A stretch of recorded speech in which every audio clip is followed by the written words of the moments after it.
Bienvenue sur les cours de Jean-Phi pour une leçon que je refais consacrée aux fonctions de puissance. Donc A uni des opérations plus multipliées sera un anneau commutatif unitaire d'éléments neutres 0 pour l'addition, 1 pour la multiplication. Définition: si A appartient à cet anneau, si n appartient à n, on définit A puissance n par A puissance 0 est égal à 1, et A puissance n plus 1 égale A puissance n fois A, égale A multiplié par A puissance n. C'est donc défini par une relation de récurrence. On a donc A puissance 1 est égal à A, et si n supérieur ou égal à 2, A puissance n qui est égal à ça. Bon, ça c'est facile à comprendre. Pour celui-là, il suffit de dire que A puissance 1 c'est A puissance 0 plus 1. Donc c'est A puissance 0 fois A d'après la définition. Donc ça fait 1 fois A et ça fait A. Quel que soit AB appartenant à grand A et NP appartenant à N, on a ces trois relations bien connues, A puissance N multiplié par A puissance P égale A puissance N plus P, A fois B, A multiplié par B à la puissance N égale A puissance N multiplié par B puissance N, A puissance N à la puissance P égale A puissance NP. La démonstration se fait par récurrence sur P, donc on fixe N. Si P est égal à 0, A puissance N fois A puissance P égale A puissance N fois A puissance 0 qui vaut 1. Donc ça fait A puissance N, c'est-à-dire A puissance N plus 0. Donc ça fait bien A puissance N plus P. Supposons que ce soit vrai à l'ordre P, c'est-à-dire qu'on a ça. Si je fais A puissance N multiplié par A puissance P plus 1, ça fera A puissance N fois A puissance P fois A, d'après la définition. Je mets ces deux-là ensemble, ça fait A puissance N plus P fois A. Toujours d'après la définition, ça fait ça. Et donc ça fait ça. Donc c'est vrai à l'ordre P plus 1, donc elle est héréditaire. D'après le théorème de récurrence, elle est toujours vraie. La deuxième aussi, ça fait par récurrence, mais cette fois-ci sur n. Si n égale 0, A multiplié par B à la puissance n est égal à A multiplié par B à la puissance 0 est égal à 1, égale 1 fois 1 égale A puissance 0 fois B puissance 0 égale A puissance n multiplié par B puissance n. On suppose que c'est vrai à l'ordre n. Et on s'intéresse à A multiplié par B à la puissance n plus 1. Notons qu'au lieu de dire puissance, souvent maintenant on dit exposant. Moi j'aime pas trop, mais bon, chacun fait comme il veut. Et donc ça fait ça fois ça d'après la définition. Et donc c'est égal à A puissance n multiplié par B à la puissance n multiplié par A fois B. Alors ça c'est parce qu'on l'a supposé. Voilà. Et à ce stade-là, on utilise l'associativité et puis on utilise aussi la commutativité pour arriver là. Donc c'est très important que ce soit commutatif. Et donc ça fait A puissance n plus 1 fois B puissance n plus 1, donc elle est vraie à l'ordre n plus 1, donc héréditaire, donc d'après le théorème de récurrence, toujours vrai. Et la troisième, par récurrence sur P, donc n est fixée, si P égale 0, eh bien, A puissance n à la puissance P est égal à puissance n puissance 0, donc c'est une puissance 0, donc ça fait 1.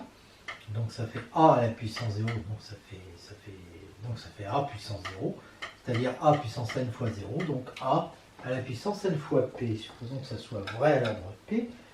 Eh bien, à l'ordre P plus 1, on applique encore la définition, donc ça fait ça. Et donc ça fait ça par l'hypothèse de récurrence fois ça. Donc ça fait ça, parce que là, j'utilise A puissance n multiplié par A puissance P égale A puissance n plus P qu'on a déjà démontré. Et donc ça fait n facteur de P plus 1, donc c'est vrai l'ordre P plus 1, donc héréditaire aussi.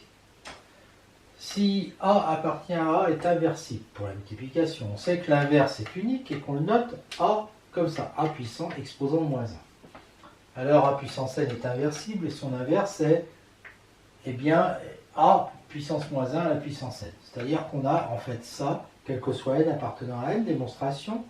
A puissance 0 est égal à 1 est inversible et son inverse c'est 1 égale donc A puissance moins 1 à la puissance 0. Supposons le résultat vrai à l'ordre n, A puissance n plus 1 égale A puissance n fois A. Donc c'est le produit de deux inversibles. Et donc il est inversible et son inverse, ça va être l'inverse de A multiplié par l'inverse de A puissance n. C'est-à-dire A puissance moins 1 multiplié par A puissance moins 1 à la puissance n. D'accord? Donc ça nous fait A puissance moins 1 à la puissance 1 plus n.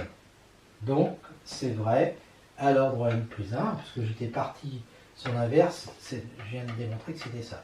Donc c'est héréditaire, donc toujours vrai d'après le théorème de récurrence. Et enfin, ça c'est pour arriver à la définition suivante. Si A appartient à A est inversible, on pose A exposant moins n égale A puissance n égale l'inverse de A puissance n, c'est-à-dire l'inverse de A exposant n. Alors pour n égale 1, ben, on retrouve l'inverse de A, bien sûr, A puissance moins 1 égale A puissance moins 1. D'accord ? Alors ça c'est pour tout n appartenant à n. C'est en particulier le cas dans un corps commutatif, K plus moins, K plus multiplié, pardon. Si A est différent de 0, ben alors A est inversible. Et donc pour n appartenant à n, A puissance moins n, c'est A puissance n à la puissance moins 1, c'est-à-dire A puissance moins 1 à la puissance n. Si A est inversible, on a donc défini A puissance n et A puissance moins n pour n appartenant à n. Donc on a défini A puissance n, quel que soit n appartenant à n.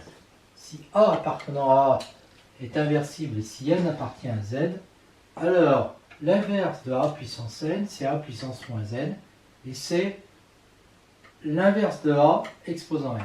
Démonstration, si n appartient à n, bah déjà vu, hein, c'est la définition, voilà, on a déjà vu ça. Pardon. Sinon, bah, n est égal à moins p, où p appartient à n étoiles.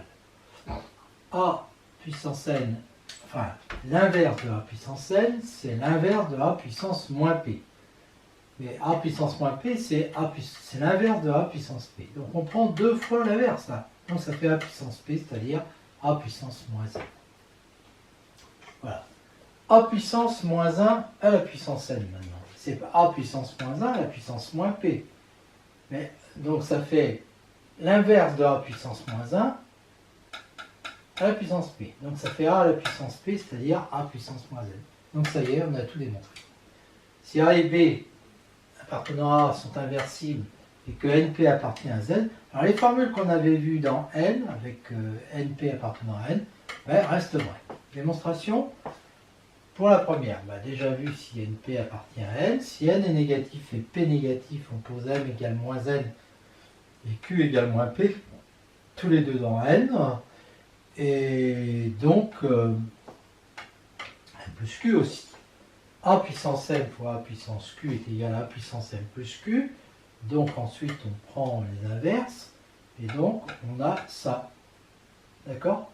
Et ça, on sait que c'est A puissance moins q et ça c'est A puissance moins n. Et ça c'est A puissance moins m moins q. Et ça c'est A puissance p, A puissance n, A puissance p plus n. Donc c'est gagné. Alors maintenant, supposons que n appartiennent à n et que p soit négatif. Il y en a un de positif et puis un de négatif. D'accord? Eh bien, à ce moment-là, q va être égal à moins p qui appartient à n. Si k est égal à n moins q et s'il appartient à n, si k égale à n moins q appartient à n, a puissance n est égal à a puissance q plus k, égal à a puissance q fois a puissance k. Oh, pourquoi j'ai mis h ici? D'accord? Donc, a puissance n multiplié par a puissance moins q va être égal à a puissance moins q fois a puissance q fois a puissance k. Voilà. Et donc, ça fait a puissance k. Donc, ça veut dire que a puissance n multiplié par a puissance p, parce que ça c'est a puissance p, est égal à la puissance k, mais k c'est n moins q, c'est-à-dire n plus p, donc égal à la puissance n plus p. Ça est égal à ça, bah, c'est le résultat. Maintenant si k, toujours n moins q, est négatif, on pose h là du coup égale moins k, qui appartient à n. Donc q qui est égal à n moins k va être égal à n plus h. Donc a puissance q est égal à a puissance n fois a puissance h. Donc son inverse est égal à ça. Donc ça veut dire que et ça fait quoi? Ça fait l'inverse de a puissance h fois l'inverse de a puissance n. L'inverse de a puissance h c'est a puissance moins h. Et ça c'est a puissance moins n. D'accord? Et ça, c'est A puissance moins Q, parce que Q, H et N sont positifs. Donc, ça me fait que A puissance P est égal à A puissance K multiplié par A puissance moins N. Donc, A puissance P multiplié par A puissance N va être égal à A puissance K fois A puissance moins N fois A puissance N, ça fait 1. Donc, ça fait A puissance K. Donc, ça veut dire que A puissance P fois A puissance N est égal à A puissance... C'est quoi le K? Le K, c'est N moins Q, c'est-à-dire N plus P. D'où le résultat. Alors maintenant, si c'est l'autre, hein, je n'ai pas mis ici, parce que c'est évident, hein, si c'est P qui appartient à N, et puis N qui était négatif, ben c'est pareil, il suffit d'échanger N et P. Alors la deuxième, maintenant, il s'agit de démontrer ça. Ben, si déjà vu si N et P appartiennent à N, si N est négatif et que P est négatif, on reprend M égale moins N, Q égale moins P, tous les deux positifs, et à ce moment-là, on a ça qui est égal à ça.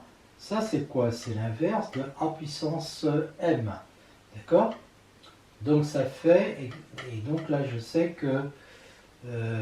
et ça, le moins Q, c'est l'inverse de ça à la puissance Q. D'accord?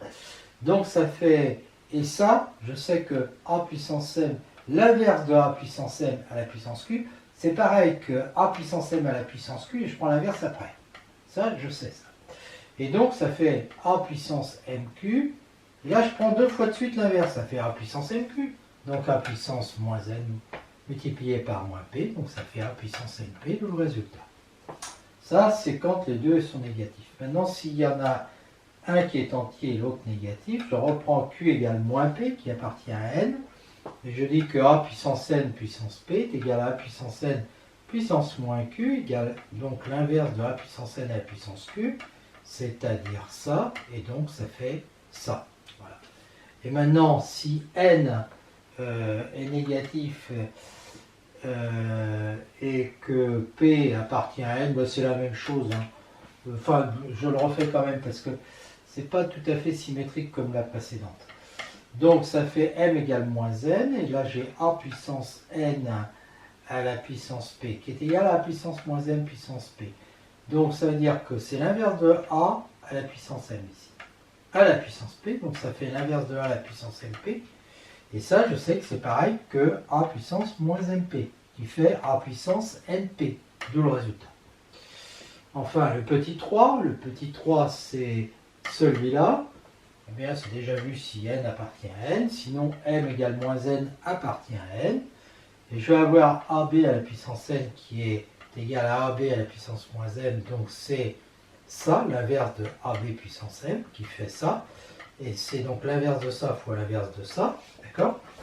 Et ça, ça c'est A puissance moins M fois B puissance moins M, et moins M c'est N, donc c'est A puissance N multiplié par B puissance N, tout est démontré.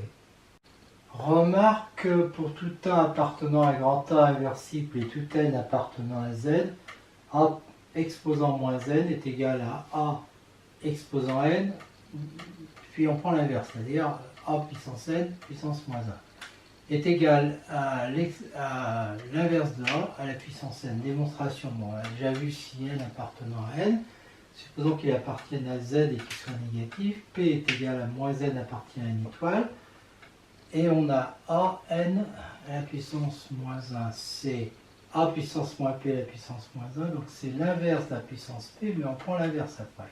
L'inverse de l'inverse, c'est A puissance P, donc ça fait A puissance moins N. A puissance moins 1 à la puissance N, c'est A puissance moins 1 à la puissance moins P, donc c'est la puissance P de l'inverse de A puissance moins 1. Donc c'est A puissance P égale A puissance moins N, d'où le résultat. Dans le cas où A est égal à R ou C sont des cordes, donc dès qu'on prend A différent de 0, il est inversible, son inverse est noté 1 sur A. C'est-à-dire qu'on a ça. Car A, on a choisi cette notation parce qu'on avait ça. Alors on peut la choisir aussi dans n'importe quel corps, n'importe quel anneau. Hein. Mais bon, c'est plutôt dans R ou C qu'on le fait. Et B multiplié par A puissance moins 1 se note B sur A, que ce soit B appartenant à R ou C. Donc B fois A puissance moins 1 est donc égal à B fois 1 sur A, d'après ce que j'ai dit avant, mais c'est aussi B sur A. pour tout n appartenant à z, on a a puissance moins n égale a puissance n à la puissance moins 1 égale 1 sur a puissance n, et a puissance moins n qui est égal à puissance moins 1 à la puissance n égale 1 sur a puissance n. Donc en fait, on a a puissance moins n égale 1 sur a puissance n égale 1 sur a à la puissance n. Et b sur a à la puissance n, c'est b fois a puissance moins 1 à la puissance n, donc b puissance n multiplié par ça, mais ça c'est b puissance n multiplié par a puissance moins n, et a puissance moins n,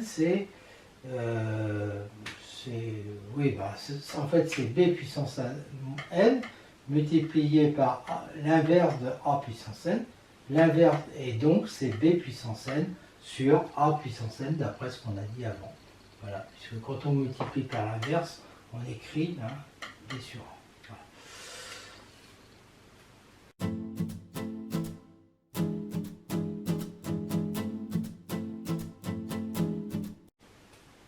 Notation, alors sans rentrer dans la notion de caractéristique, quel que soit A appartenant à grand A, on pose 0.A égale 0A, le 0 de la nuit. Et pour n appartenant à n, n plus 1 point A est égal à n point A plus 1, ce qui permet de définir n point A quel que soit n appartenant à n. Autrement dit, n point A, ça va être égal à ça n fois. Alors, on a les propriétés suivantes. Pour AB appartenant à A, NP appartenant à N, 1 point A égale A, n.0 de A égale 0 de A, n plus P point A égale n point A plus P point A, n point A plus B égale n point A plus n point B, et nP point A est égal à n point P point A. Démonstration de la première. Alors, tout est par... non, la première n'est pas par récurrence. 1 point A égale 0 point plus 1 point A, donc par la définition, ça fait 0.A plus A égale 0A plus A égale A. Et la deuxième, c'est par récurrence sur n. Pour n égale 0, n.0 de A, ça fait 0.0 de A. Et 0. quelque chose, ça fait 0 de A. Donc ça marche. Supposons que n.0 de A est égal à 0 de A. Alors n plus 1.0 de A est égal à n.0 de A plus 0A, d'après la définition, ce qui fait 0A plus 0A égale 0A, donc hérédité, d'où le résultat. La troisième par récurrence sur P, si P égale 0, n plus P point A égale n point A, bah oui, parce que c'est P vaut 0. Donc n point A, je peux dire que c'est n point A plus 0 de A égale n point A plus 0 point A, parce que 0 point A, ça fait 0A. Et donc ça fait n point A plus P point A, terminé. Supposons qu'on ait ça. Eh bien, n plus P plus 1 point A, c'est n plus P plus 1 point A. D'après la récurrence ici, l'égalité de récurrence, ça fait n plus P point A plus A. Et ça fait, d'après l'hypothèse de récurrence, n point A plus P point A plus A. Et ça fait n point A plus, d'après ça, P plus 1 point A. D'où l'hérédité, d'où le résultat. La quatrième, par récurrence sur n, si n égale 0, ben, n point A plus B égale 0 point A plus B égale 0A égale 0A plus 0A.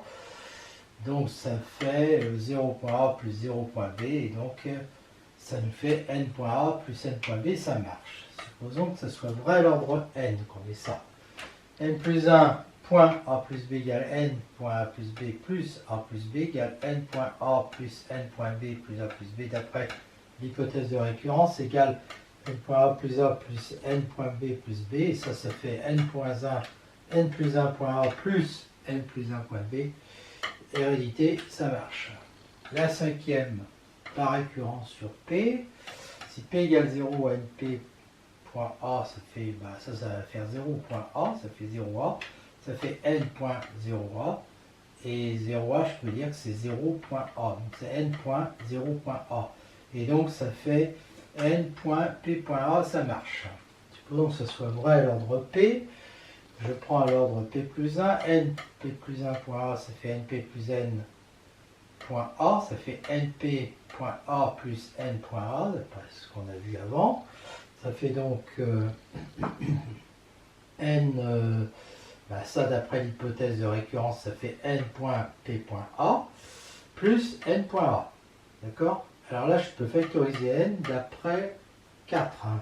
Donc ça fait n.p.a plus a. Et p.a plus a, c'est p plus 1a. Point A. D'accord? Donc ça fait ça. Donc c'est héréditaire de le résultat. En particulier, si K est un corps commutatif et que A et B sont non nuls, eh bien on a toujours ces trois formules. Binôme de Newton, du nom du mathématicien, physicien anglais immense, hein, un des plus grands scientifiques de tous les temps, 17-18e en mathématiques, fondateur du calcul différentiel et intégral avec Leibniz. Si A et B appartiennent à A et que n appartient à n, A plus B puissance n égale somme des k parmi n, point. Alors là, j'ai pas mis la parenthèse, hein, il y en a une, mais je ne veux pas alourdir. A puissance k multiplié par B et puissance n moins k. Pour n égale 0, bon, ça fait 1, et 1, on peut dire que c'est 1.1, le 1 de A, multiplié par le 1 de grand A, donc ça fait 1. Et là, c'est le 1 de n, donc ça fait bien ça. Et pour n égale 1, A plus B puissance 1 égale A plus B. A plus B que je peux écrire 1.1 fois B, ça me donne B, plus 1.A fois 1, ça me donne A. Supposons que ça soit vrai à l'ordre n. Donc A plus B à puissance n plus 1, c'est A plus B puissance n fois A plus B. Donc ça fait ça, A plus B puissance n fois A. Là j'utilise la distributivité, plus A plus B à la puissance n fois B.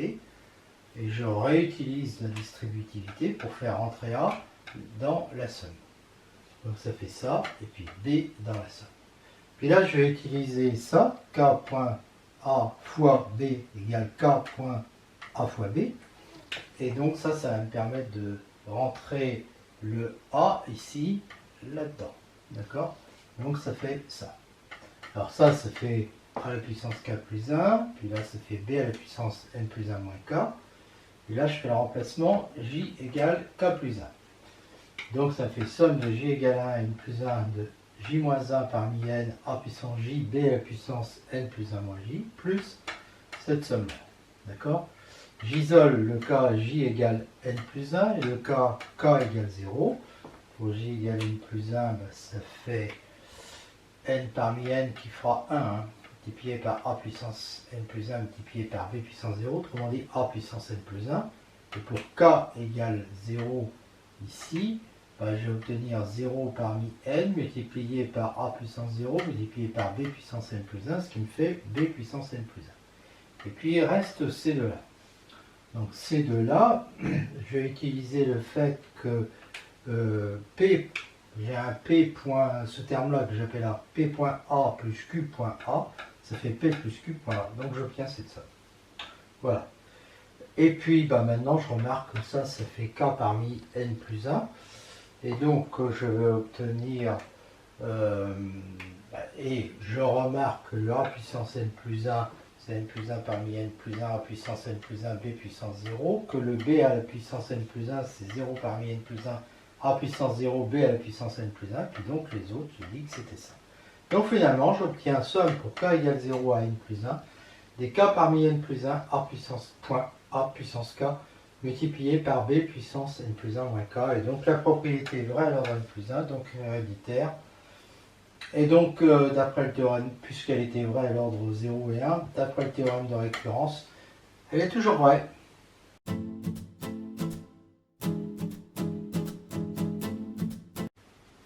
Quel que soit n appartenant à n, 1 puissance n égale 1. Si n appartient à n et qu'il est pair, moins 1 puissance n égale 1. S'il est impair, moins 1 puissance n égale moins 1. Démonstration là par récurrence, 1 puissance 0 égale 1. Supposons 1 puissance n égale 1, 1 puissance n plus 1 est égal à 1 puissance n fois 1, égale 1 fois 1 égale 1 par hérédité. Donc hérédité, théorème de récurrence, c'est toujours vrai. Si n est pair, n égale 2p, moins 1 puissance n égale moins 1 puissance 2, la puissance p égale 1 puissance p égale 1. Et si n est impair, on fait la même chose. Et ça donne moins 1. Quel que soit z appartenant à c, en particulier si z est un réel x, hein, quel que soit n appartenant à n, module de z puissance n égale module de z à la puissance n. Et quel que soit z appartenant à c étoile, donc z différent de 0, quel que soit n appartenant à z, module de z puissance n égale module de z à la puissance n. Démonstration, le petit 1 par récurrence sur n, c'est vrai pour n égale 0, puisque module de z puissance 0, c'est module de 1, ça fait 1, c'est bien module de z à la puissance 0. C'est évident si n égale 1. Supposons que module de z à la puissance n soit égal à module de z à la puissance n. Module de z à la puissance n plus 1, c'est module de z puissance n fois z égale module de z puissance n fois module de z égale z. Alors là, j'utilise la récurrence, égale module de z à la puissance n fois module de z égale module de z à la puissance n plus 1, d'où l'hérédité, d'où le résultat. Et bon, bah, c'est un corps, si je prends z différent de 0, il est inversible. Le résultat est évident si n appartenant à n, puisque ça a déjà été vu dans le petit 1. Sinon, p égale moins n, et là je dis que module de z puissance n, c'est module de z à la puissance moins p, c'est donc le module de l'inverse de z à la puissance p, donc c'est ça, hein, on est dans C là. Et puis ça, c'est pareil que ça. Donc ça fait 1 sur module de z à la puissance p, donc module de z à la puissance moins p, donc module de z à la puissance n. Si x est un réel positif, 1 plus x à la puissance n est supérieur ou égal à 1 plus nx. Démonstration par récurrence sur n. Si n égale 0, bah, ça fait 1. Et donc ça marche. Et supposons qu'on ait ça maintenant. 1 plus x à la puissance n plus 1, c'est 1 plus x puissance n fois 1 plus x. Et donc 1 plus x à la puissance n plus 1 va être supérieur ou égal, puisque ça c'est supérieur ou égal à 1 plus nx. Et c'est positif, hein. Et puis ça c'est positif aussi, donc j'ai le droit de dire ça. Et donc ça c'est évidemment plus grand que 1 plus n plus 1x, parce que le nx2 est positif, donc hérédité, d'où le résultat. Si x appartient à R est supérieur à 1, limite de x puissance n, quand n tend vers plus l'infini est égal à plus l'infini, ben on pose h égale x moins 1, qui appartient à n étoile, x puissance n égale 1 plus h à la puissance n, est supérieur ou égal à 1 plus nh, et ça tend vers plus l'infini quand n tend vers plus l'infini, d'où le résultat. Si z appartient à c, que module de z est inférieur à 1, donc c'est vrai en particulier si z est un réel x, hein, et que valeur absolue de x est inférieure à 1, alors la limite de z puissance n est égale à 0 quand n, appartenant à n, tend vers plus l'infini. Démonstration, si z égale 0, c'est évident, sinon, eh bien, on pose u égale 1 sur z, donc module de u égale 1 sur module de z est supérieur à 1. La limite de module de u à la puissance n est donc égale à plus infini d'après ce qu'on a vu avant, puisque le module de u c'est un réel supérieur à 1. Et donc maintenant je dis que le module de z à puissance n, c'est le module de z à puissance n, c'est 1 sur le module de u à la puissance n. Ça c'est 1 sur module de u, donc ça fait 1 sur module de u à la puissance n, et donc ça tend vers 0, puisque ce truc-là tend vers plus l'infini. Donc j'ai module de z puissance n qui tend vers 0, donc module de z puissance, donc z puissance n tend vers 0. Si x appartient à R, que x est inférieur à moins 1, alors limite de x puissance n quand n tend vers plus l'infini n'existe pas, parce que si n est pair, x puissance n est positif, x puissance n va être égal à la valeur absolue de x puissance n, c'est-à-dire la valeur absolue de x à la puissance n, et la valeur absolue de x est supérieure à 1, donc c'est ça qui fait que ça tend vers plus l'infini. Et si n impair, eh bien x puissance n est négatif, donc x puissance n égale moins la valeur absolue de x puissance n, c'est-à-dire moins la valeur absolue de x à la puissance n, ça tend vers moins l'infini, là aussi, car le module de x est supérieur à 1, donc ce truc-là tend vers plus l'infini. Cas particulier où A, la noix et le corps R, pour x appartenant à R et n appartenant à n, si x est positif, alors x puissance n est positif. Si x est inférieur à 0, alors x puissance n est positif si n est pair, négatif si n est impair. Démonstration, la première par récurrence sur n, pour n égale 0, ça fait 1 qui est positif, supposons qu'on ait ça. Ben après on fait x puissance n plus 1 est égal à xn qui est positif fois x qui est positif, donc c'est positif, donc c'est héréditaire, toujours vrai par le théorème de récurrence. Si n est pair, n est égal à 2p, donc xn est égal à x puissance 2p, égale x au carré à la puissance p. Alors, x est négatif, mais x au carré, lui, c'est x fois x, donc ce produit de deux nombres négatifs, il va être strictement positif. Et donc à la puissance p, il est positif d'après ce qu'on a vu avant. Et si n est impair, ben, ça c'est positif, ça c'est négatif, donc il est négatif. Voilà. Si x appartient à R, que x est supérieur à 1, la suite x puissance n est strictement croissante, donc en particulier, x puissance n va être supérieur à x puissance 1 qui est supérieur à x puissance 0. Si x est entre 0 et 1, la suite est strictement décroissante, en particulier, alors xn est positif à cause de la propriété précédente, mais va être inférieur à x puissance 1, va être inférieur à x puissance 0. Si x égale 1, évidemment, la suite est constante. Démonstration, il suffit de partir de là, dans les deux cas. Et alors ici, petit 1, comme le x, de toute façon, dans tous les cas, est positif, eh bien, ça va dépendre du signe de x-1. Donc si x est supérieur à 1, c'est positif, la suite est strictement croissante. Et sinon, c'est négatif, la suite est strictement décroissante. Quant au troisième, il est vrai dans tout n. Si n appartient à une étoile, limite, quand x appartenant à R tend vers plus l'infini, limite de x puissance n est égale à plus l'infini, et limite, quand x appartenant à R tend vers 0 de x puissance n est égal à 0. Démonstration pour a positif et x supérieur à a plus 1. X va donc être supérieur à 1, donc x puissance n est supérieur à x, qui est supérieur à a plus 1, qui est supérieur à a.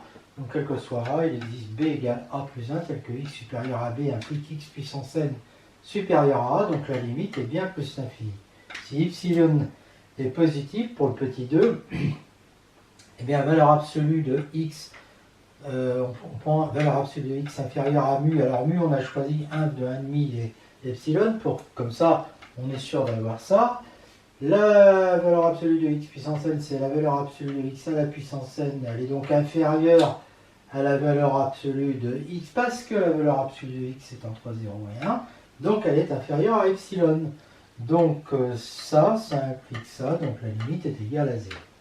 Remarque, pour n appartenant à une étoile, la limite de x puissance n quand x tend vers moins l'infini x appartenant à R égale plus l'infini si n est pair, moins l'infini si n est impair. Démonstration, on fait le changement t égale moins x, comme ça, limite de x puissance n en moins l'infini est égale à la limite de moins t puissance n quand t tend vers plus l'infini. Et donc, moins t puissance n, c'est moins 1 multiplié par t à la puissance n, c'est-à-dire moins 1 puissance n multiplié par t puissance n. Si n est pair, le moins 1 puissance n, il fait 1, donc ça fait limite de t puissance n quand t tend vers plus l'infini. Et bien ça tend évidemment vers plus l'infini. D'accord? Et si n est impair, eh bien ça fait moins 1, donc c'est la limite de moins t puissance n quand t tend vers plus l'infini, et donc ça fait moins l'infini.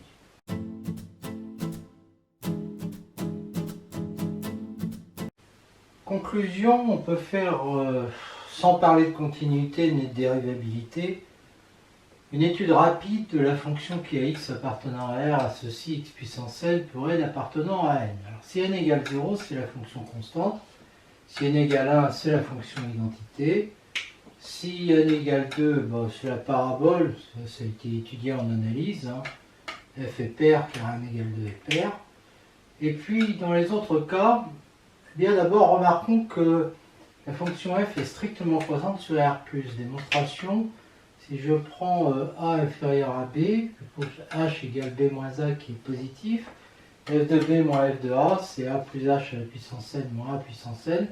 J'utilise la formule du binôme de Newton. J'obtiens ça dans lequel tous les termes sont positifs. Et il y a un terme qui est même exactement égal à h puissance n qui est strictement positif. Donc en fait, f de b moins f de a est supérieur à 0. Et donc f est bien strictement croissante. Si n est pair supérieur ou égal à 2, alors quel que soit x appartenant à R, moins x puissance n égale x puissance n, donc la fonction f est paire. F est donc strictement décroissante sur R-, puisqu'elle était strictement croissante sur R+. Et limite de f de x en moins l'infini est égale à plus l'infini, puisque la limite de f de x en plus l'infini est égal à plus l'infini. Donc on a une courbe comme ça ressemble à une parabole, mais si n est supérieur ou égal à 4, ce n'est pas une parabole. Si n est impair, alors on a ça, donc la fonction est impaire. Donc f va être strictement croissante sur R-, et la limite en moins l'infini va être égale à moins l'infini. On a ça. Voilà. Alors on va quand même parler de continuité de cette fonction f. On va élargir au cas C. Donc la fonction f qui a z associe z puissance n, la fonction g qui a x appartenant à R associe x puissance n sont continues. Si n égale 0, c'est évident parce que c'est z donne 1 ou x donne 1. Si n égale 1, c'est l'identité, c'est évident. Et puis après, ce qu'on peut dire, c'est faire une petite récurrence. Si n est supérieur ou égal à 1, on suppose cette fonction continue. On voit que z puissance n plus 1, c'est le produit de deux fonctions continues. Et donc, elle est continue. Donc, par hérédité, c'est toujours vrai. Cette fonction-là est continue. Idem pour g. Autre démonstration directe, si je prends a appartient à c, z appartient à c et h égale z moins a. Donc je vais étendre z vers a, donc h vers 0, avec de z moins f de a est égal à a plus h puissance n moins a puissance n qui est égal à ça. Je refais la même démonstration en fait. Chaque a puissance h puissance k tend vers 0 quand h tend vers 0 parce que le module de h puissance k c'est le module de h à la puissance k. Et ça c'est un nombre réel positif. Et donc on a déjà vu que ça, à la puissance k, quand le nombre réel tend vers 0, puisque h tend vers 0, son module tend vers 0, ça tend vers 0. Donc chaque terme comme ça, il y a ça qui tend vers 0, ça c'est fixe, donc ça tend vers 0. Et comme c'est une somme de n termes, on en déduit que limite de f de z moins f de a quand z tend vers a, qui est la limite de f de a plus h moins f de a quand h tend vers 0, est égale à 0. Donc la limite de f de z quand z tend vers a est égale à f de a. Ce qui veut dire que f est continu à A, quel que soit appartenant à C. Donc f est continu, et f est continu, voilà. Et ce qu'on a fait avec f, c'est pareil pour g, bien sûr. Conséquence de la continuité, pour n appartenant à une étoile, la fonction f qui a x appartenant à R+, associe x puissance n appartenant donc à R+, est continue, strictement croissante, et sa limite en plus l'infini est égale à plus l'infini. Ça, on l'a déjà vu. Alors, on peut dire que f est une bijection continue de R+ vers R+. Et on sait qu'alors, f-1 est aussi une bijection continue strictement croissante, comme celle-là, de R+ vers R+. F est un homéomorphisme. Si n appartient à n étoile, et que n est impair, bon, de toute façon, j'aurais pu mettre n puisque 0, lui, il est pas impair. F qui a x appartenant à R associe x puissance n appartenant à R est continue, strictement croissante. Sa limite en plus l'infini, c'est plus l'infini. Sa limite en moins l'infini, c'est moins l'infini. Donc, on a affaire à une bijection continue de R vers R. Et sa réciproque f-1 est une bijection continue strictement croissante de R vers R. Encore un homéomorphisme, cette fois-ci de R vers R. Ça, il y a un cours d'analyse qui parle de tout ça. Dérivation. Pour n appartenant à une étoile, la fonction f qui a z appartenant à c associe z puissance n. La fonction g qui a x appartenant à R associe x puissance n. Sont dérivables et leur dérivée donnée par la formule f' de z est égale à n z à la puissance n moins 1. G' de x est égal à n x à la puissance n moins 1. Bon, donc quand n égale 0, c'est z donne 1, x donne 1, la dérivée c'est 0. Voilà. Démonstration.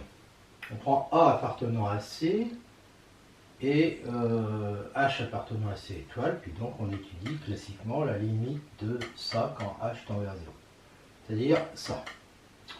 Et ça, en utilisant le bidon de Newton en développement, en enlevant le terme A puissance n, ça fait somme de k égale 1 à n de ce truc-là, divisé par H, donc comme tous les exposants ici sont supérieurs ou égaux à 1, on fait cette simplification, par H, et du coup il va rester que le... Ils sont tous un exposant supérieur ou égal à 1, sauf pour k égale 1, où là le terme vaut 1 parmi n, c'est-à-dire n, multiplié par, enfin, fois h à la puissance 0, c'est-à-dire 1 fois a puissance n-1. D'accord? Dans tous les autres, il y a du h, et donc ça tend vers 0, parce que la limite de h à la puissance k-1 quand h tend vers 0 est égale à 0, parce qu'en valeur absolue de ce truc, ça, c'est ça, et on sait que ça tend vers 0 quand h tend vers 0. Donc ça tend vers 0. Le terme, donc ça je l'ai déjà dit, donc qu'est-ce qui va rester quand je fais tendre vers 0? Que le terme en k égale 1, donc la limite delta h est égale à n a puissance n-1. Donc f est dérivable en a, sa dérivée en a est égale à ça, quel que soit a appartenant à c, ce qui veut dire que f est dérivable sur c, et que sa dérivée est donnée par cette formule, idem pour g. En particulier, pour g, donc, avec n appartenant à n supérieur ou égal à 2, la dérivée en 0 va être g' de 0 égale n multiplié par 0 à la puissance n-1, et donc ça va donner n fois 0 égale 0. La tangente est horizontale, d'accord, en x égale 0.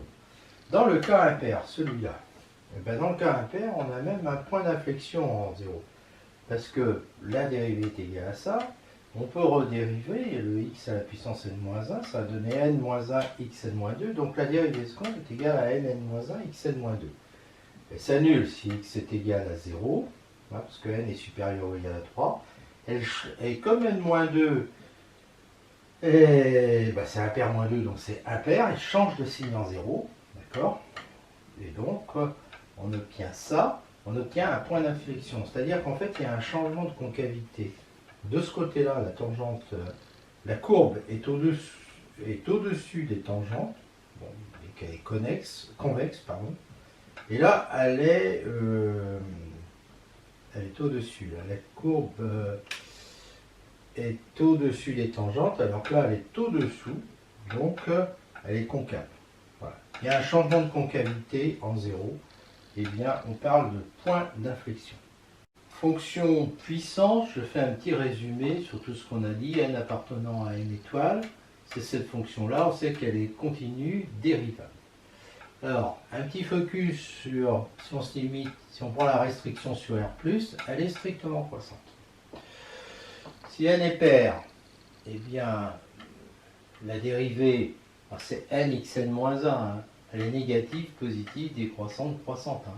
Parce que, en fait, les variations et les limites, je les ai établies pour le moment à partir de la parité. D'accord? Mais je peux le faire directement. Si n est pair, n-1 est impair, f' de x est négatif sur moins l'infini 0, et donc f est décroissante. Et la limite de f de x en moins l'infini, c'est la limite de xn en moins l'infini, ça fait plus infini parce que n est pair. D'accord?